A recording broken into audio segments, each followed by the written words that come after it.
a joke, all right? That was a joke. She would have loved that joke, so don't you worry about it.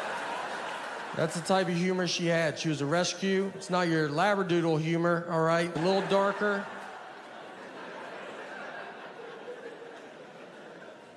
She was a wonderful dog. We loved her, and her name was Annie. And the reason we got her was my sister worked at a vet, and people do put dogs down for no reason. So if someone brought a dog in that was fine, they just didn't want it. My sister couldn't do it, so she would walk the dog back and then just steal the dog. I don't know the laws on all that, but I'm sure now people are finding out that their dog's still alive right now. So we got Annie. Annie was getting put down. She was a hunting dog, and she was terrible at it. And she was bred to be a hunting dog, and she was just like a misfit toy that just didn't do it. She got shot once, and that's because the guy, he would be like doing target practice, and then she'd just walk in front of the targets, and he would hit her. He's like, "What are you doing?" And she's like, "What are you doing?" She had no awareness about her, the senses that dogs have. We had turkeys in our backyard once, and I let her out to go chase these turkeys. Retired hunting dog, figured that's fun. And we have a very normal backyard. It's not Yellowstone Park. You can see all of it at all times. Push her out, and she just pees and then comes back in the house. Never sees the turkeys.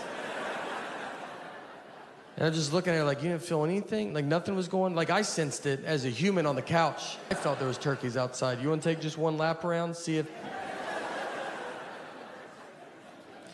The guy used her a lot for duck hunting, so he would shoot a duck. She's supposed to run and go get it and then bring it back.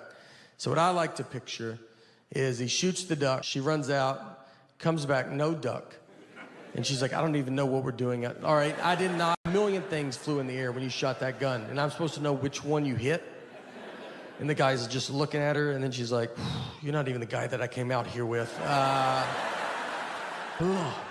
Do you see? Is there another guy out here by any chance?" Thank you. It's gotten better. I still just meltdowns where I'll still go to McDonald's, went to a McDonald's, and I had to open my door one time because my window wasn't broke. That was pretty sad. That's sad for me and them. It's me and the McDonald's worker are all just what are we doing with our life? They shouldn't see your whole body in a drive-through window. They shouldn't, you just have to open it and you're and you just take all the food, and they see your shoes, and you're Yeah, I'm sorry. You're I don't know, dude, I should have just not done it. The one day my window goes down every day on earth of my life. And the one day it doesn't, I'm well, I'll probably do a drive-through that day. And you're glutton for punishment, man. That's terrible. It's brutal. That's terrible. But I have better. I'm 43. 43, you still think you're young. I'll hang out a 23-year-old, and I'm you get it, dude? We're just a couple young dudes kicking it. And some guy will be I'm 45. I'm beat it, old man. I can't believe that guy had the nerve to hang out. Let's go sit down a little bit. I went and got a physical, and after your 40s, I'll tell you, before 40, you go through a drive-through window. It's they're just you move your neck, and they're come on, man, you're wasting everybody's time, all right? Go live a life. And then you pass 40, and the doctor's you mind shutting that door behind you? He's I'd lock it. We're about to get after it. And it was the first time I've ever been talked to old. And so it was just me and him. And he goes, "Do you pee a lot at night?"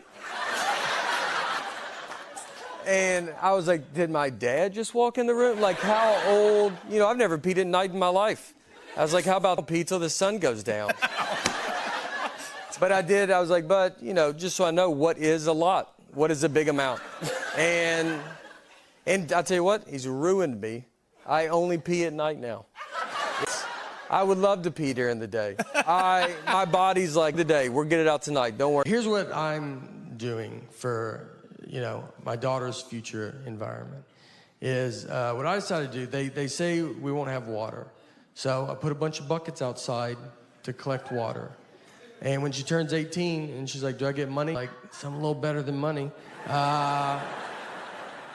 Bet you've always wondered what those buckets were doing outside. Well, they're all yours. And that's for your kids and their kids. Everybody gets a bucket of water.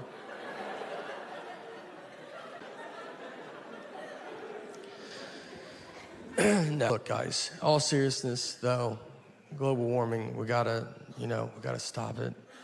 Or more of it. I don't really know which way we want to go, but it can't stay warmer. I know that. It's got to be one or, something's got to happen. Something can't stay where we're at. So go. I don't know what direction you want me to just go.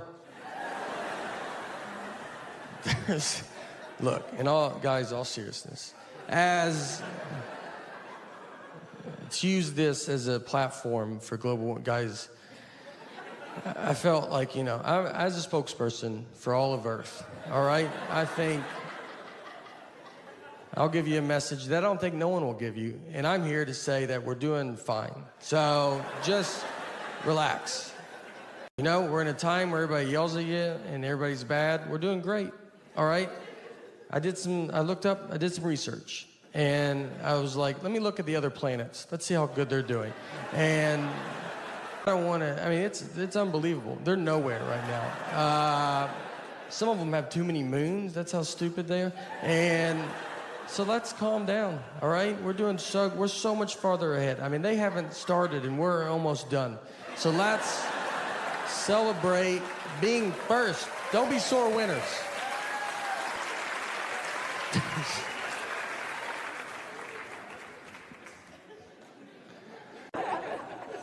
One of the best fights we got in, the fight wasn't good, just ridiculous fight, was over the saying, one fell swoop. Just over that saying. My wife and I, hold on, this is the last one. I just hear one in the background. Because you hear it from a far distance. And then it's like, he's going that way. Sound like he's going the other way, right? All right. Or like, we don't even hear it, and I'm just up here.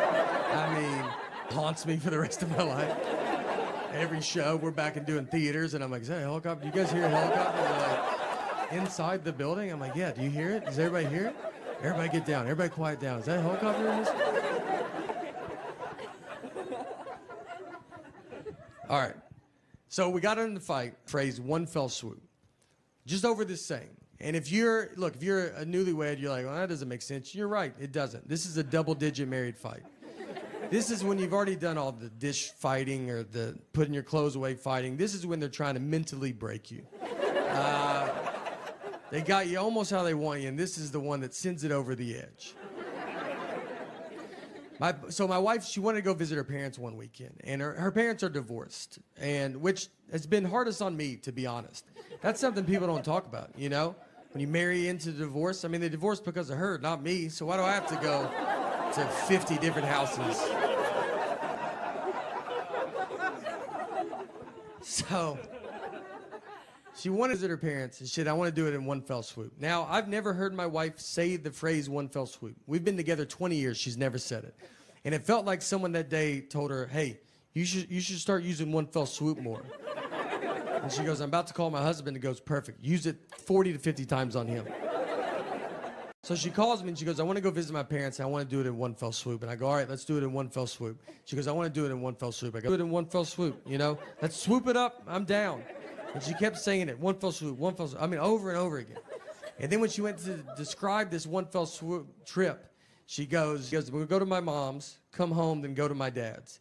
And so I just waited, and she didn't say anything, and I just go, that's not what one fell swoop means. Instead of possibly just being wrong, she goes, I know what fell swoop means. I go, yeah, it doesn't sound like you do, all right? And we have the same last name. I can't have you out there in a one fell swoop conversation. What do you think two birds, one stone mean? Let's just go through them all. I don't know if you know any of these. She hangs up on me. So I get home, and when you walk home and you've been in a fight, and you're like, all right, how long is this fight? Is it happening still? Is it over? I don't know. I got to fill it out, She never uses words like sorry. I'd love to hear that. That's a word she definitely doesn't know what it means. And I say it all the time. I walk around the house with just a sack of just handing them out all day. I try to give her some. Like, would you like to carry some of these? She's like, I don't have pockets, so I'm good. We didn't talk that whole night. I mean, we're just sitting there. Our daughter's like, we're watching TV, eating. And I'm like, hey, you know your mom's crazy, right? And then she's like, did you do your homework or you don't want to be dumb like your dad? And then your daughter's just like, are y'all lunatics? So I'm laying on the couch and my wife she kisses me goodnight and then she went to bed. And that was it, you know? That was like, I felt like it was her sorry, I guess. But she didn't say it. And so I laid there and I'm just thinking about it. And you think about it a lot because you're like, all right. Because you learn the longer you get married, sometimes it's like, just let stuff go. You know, who cares? The next morning I get up and I kind of still wanted to talk about it. We didn't talk all night, you know?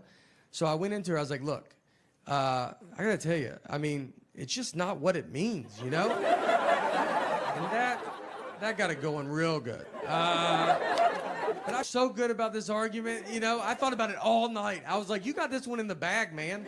You should bring it up. I'm not trying to date her anymore. I'd like to win a fight. We're gonna die together. I almost woke her up in her sleep. That's how much I was so excited. I almost just started shaking her going, it's not what it means. Our marriage almost ended in one fell swoop. So I grew up in the 80s and 90s. I was a kid in the 80s and 90s. And in the 80s and 90s, kids were getting kidnapped pretty rapidly. And look, I'm not trying to say we were more desirable or something. I think we were outside more. A lot more opportunity, you know? It's a lot easier to get us into vans. Didn't take much. And so parents back then, they would watch TV, and I think it would scare the parents. You know, you realize now everything's a crime show. Everything that you watch is crime, podcasts are crime, movies are crime. You almost like see it so much. But back then, you only had so many channels. And then when they would watch these shows, they were very powerful shows. My parents used to watch a show called Rescue 911. And it would just show reenactments of crimes. It was powerful. I've seen 3 seconds of Rescue 911. I remember walking through the living room. My parents are watching it. I look at the TV. A guy has a ski mask on, and a woman is asleep with her feet out from under the covers, and he started rubbing her foot. That's all I saw. I don't know what happened before or after, but I know I've never been with my feet out from under the covers because I accidentally saw that 30 years ago. And my feet get so hot, and I want to put them out so bad. I mean, try it every night for 30 years, and then that image pops in my head, and I yank them right back under. I'll be in a hotel room, and I'm like, look, you can't get in here, dude. You've locked everything. And I'm like, that's exactly what he's been waiting for. He's probably already in here. So, I will never go through that process to get my name changed, so I just deal with it. And it gets brought up. Once I was checking a bag, and the guy by the counter, he sees my ticket says Nathan, the license says Nathaniel. He was like, this is not good. He goes, these names don't match. And I was like, but they match, right? Like, you can see the leap that we took to get from one to the other.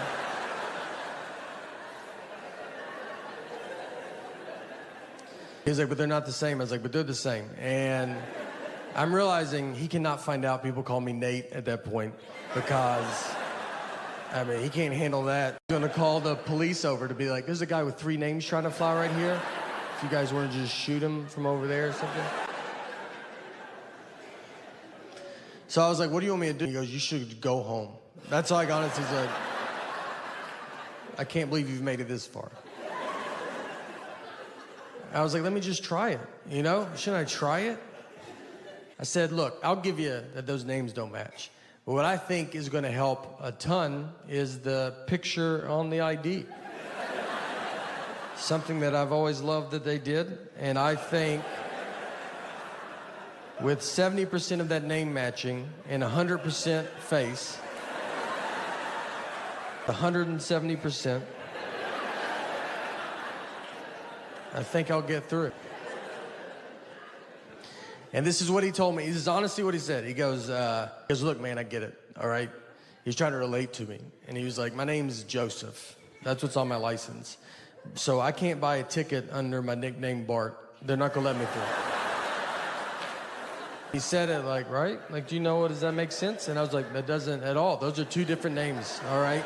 should be over there and you should be over here because that's how you're treating me. Like I'm a Joseph Bart.